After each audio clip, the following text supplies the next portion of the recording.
End demand laws, often marketed under the more palatable name of the Nordic Model, are frequently touted as a one-size-fits-all solution to sex work and trafficking. On the surface, the logic sounds straightforward. If you punish the clients who purchase sexual services, the industry will collapse and exploitation will end. But decades of evidence tell us otherwise. Everywhere this model has been implemented, from Sweden to Ireland to France, it has failed to reduce sex work or trafficking. Instead, these laws have made the work more dangerous, pushed clients and workers further underground, and ignored the actual structural issues that drive people into the sex trade in the first place. Why this myth persists? Part of the reason the end demand narrative has gained traction is that it allows policymakers to appear tough on sex work while claiming not to punish sex workers directly. By shifting the focus to clients, politicians can frame the problem as one of individual bad actors rather than systemic inequality. It's an easy soundbite for campaigns and a comforting illusion for those who want to believe there's a quick fix to exploitation. Framing clients as villains gives the appearance of moral clarity while sidestepping the harder work of addressing poverty, housing insecurity, and lack of health care. In reality, the end demand approach does nothing to dismantle these root causes, and that's exactly why it continues to be attractive to policymakers. It looks bold, but it delivers nothing. What the facts actually say: the evidence from countries that pioneered this model is clear. In Sweden, where end demand laws were first introduced in 1999, sex work has not decreased. What has increased is stigma, police surveillance, and violence against workers, NSWP. Sex workers report that the laws have reduced their ability to screen clients, forced them into more dangerous encounters, and increased reliance on exploitative intermediaries who claim to offer protection.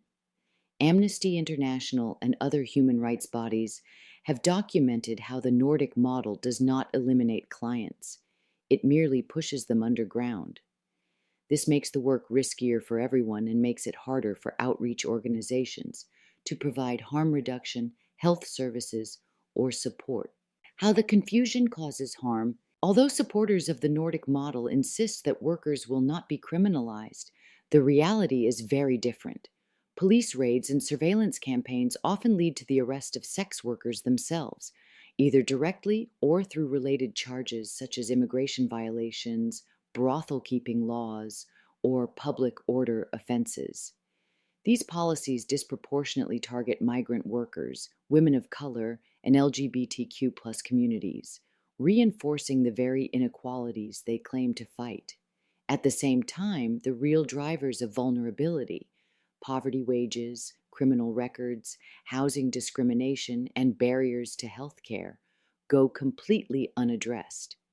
By focusing on the fantasy of eliminating demand, policymakers ignore the urgent needs of the people most affected. What needs to change? It is time to reject end demand laws as a failed policy experiment and to stop exporting the Nordic model as if it were a success story. If we truly want to reduce harm and exploitation, we must confront the structural causes of vulnerability: poverty, inequality, gender-based violence, and systemic discrimination in housing and employment. Criminal records, especially those tied to survival economies, must be dismantled as barriers to stability. Most importantly, we need to listen to sex workers themselves. Overwhelmingly, workers across the globe have called for full decriminalization, a model supported by organizations like Amnesty International, Human Rights Watch, UNAIDS, and the World Health Organization. Decriminalization does not mean endorsing exploitation. It means creating safer conditions, increasing access to services, and allowing workers to report abuse without fear of arrest. The Nordic model may make politicians feel righteous, but it leaves sex workers poorer, less safe, and more marginalized. Ending demand won't end sex work, but ending criminalization just might end the cycle of harm.